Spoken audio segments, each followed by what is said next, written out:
ভারতীয় মিডিয়ায় বাংলাদেশ নিয়ে প্রোপাগান্ডায় বাড়ছে উদ্বেগ। সীমান্তবাসীরা বলছেন, এতদিন নির্বিঘ্নে থাকলেও এখন কিছুটা আতঙ্কেই রয়েছেন তারা। আর এভাবে চলতে থাকলে দুদেশের সম্পর্কে ছেদ ধরতে পারে বলে মনে করছেন বিশ্লেষকরা। ইলেকট্রা রেফ্রিজারেটর, খাবার তাজা তো জীবন তাজা। ইলেকট্রা, ফ্রিজের রাজা। ওপারে ভারত, এপারে বাংলাদেশ, দুদেশের মাঝে সীমানা রেখা টেনেছে কাঁটাতারের বেড়া। এতদিন ঠিকঠাকই কাটছিল দিনকাল, কিন্তু সম্প্রতি ভারতীয় গণমাধ্যমের অপপ্রচার দুশ্চিন্তা বাড়িয়েছে সীমান্তের বাসিন্দাদের। এই যেমন মেহেরপুরের সোনাপুর গ্রামের আনোয়ারুল ইসলাম এতদিন ভয় ডর ছাড়াই কাজ করেছেন জমিতে, এখন ভর করেছে চাপা আতঙ্ক।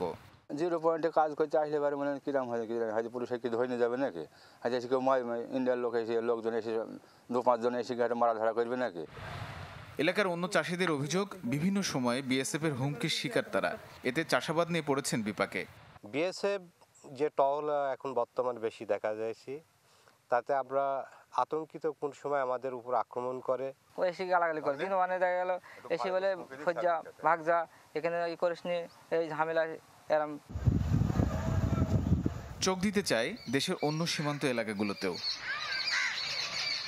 প্রতি বছর জামর পাথর কালী পূজায় দুই বাংলার মানুষদের মিলন মেলা বসত ঠাকুরগাঁয়ের তাজিগাঁওয়ে, কিন্তু এই বছর হয়নি সে আয়োজন।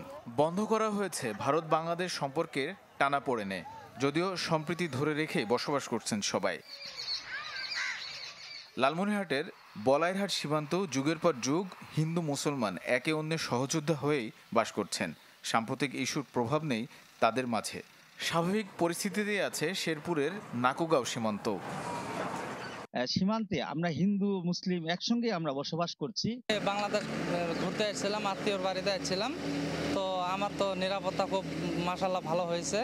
বিশ্লেষকরা বলছেন, গুজব সন্ত্রাসী দুদেশের সম্পর্কে ছেদ পড়লে তার রেশ গিয়ে পড়বে সীমান্তবাসীর উপর, ক্ষতি হবে অর্থনীতিরও।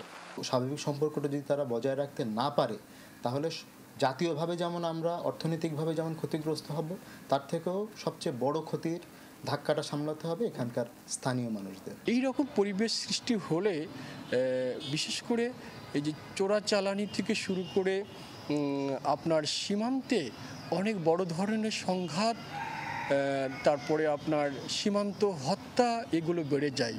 বিজিবি জানিয়েছে, সীমান্ত এখনো শান্ত, অস্বস্তিকর কোনো পরিস্থিতি এড়াতে সজাগ বাহিনীর সদস্যরা। তানিম রহমান, চ্যানেল 24।